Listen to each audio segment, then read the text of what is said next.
কখনো কি সম্ভব ছিল নীতি নির্ধারকদের সরাসরি প্রশ্ন করা এবং সেটা গণমাধ্যমে? হয়তো ভাবতেও পারা যায়নি সুযোগ হবে নিজেদের সংকটের গল্পগুলো সবাইকে শোনানোর। ছিল কি এমন কোনো মঞ্চ যেখানে নির্বাচনের আগে প্রার্থীরা মুখোমুখি হবেন ভোটারদের? প্রত্যন্ত অঞ্চলের মানুষ কি ভেবেছিল যে একদিন তারাও পারবেন সরাসরি আলোচনায় অংশ নিতে?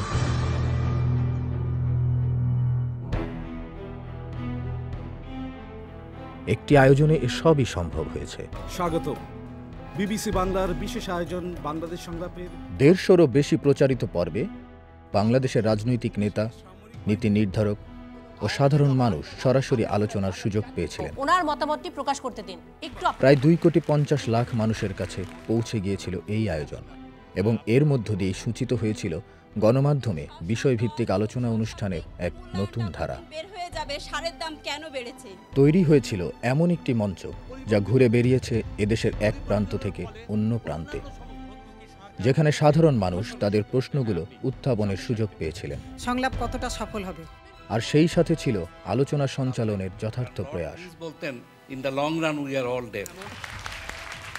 সেই প্রয়াস ছিল প্রাকৃতিক দুর্যোগ কালেও তার ভয়াবহতা সম্পর্কে সবাইকে জাগিয়ে তোলার কাজে সেই ছিল অগ্রগামী।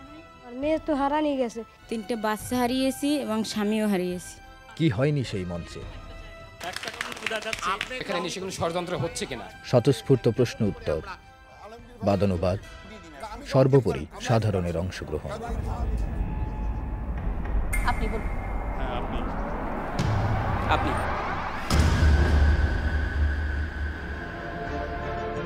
তাই ফিরে আসছে সেই মঞ্চ, সেই আয়োজন, বিবিসি বাংলাদেশ সংলাপ। শুরু হচ্ছে এই নভেম্বরে টেলিভিশন, রেডিও এবং ইন্টারনেটে। মঞ্চ প্রস্তুত আপনার ভবিষ্যৎ বিনির্মাণে, আপনার প্রশ্নের অপেক্ষায়।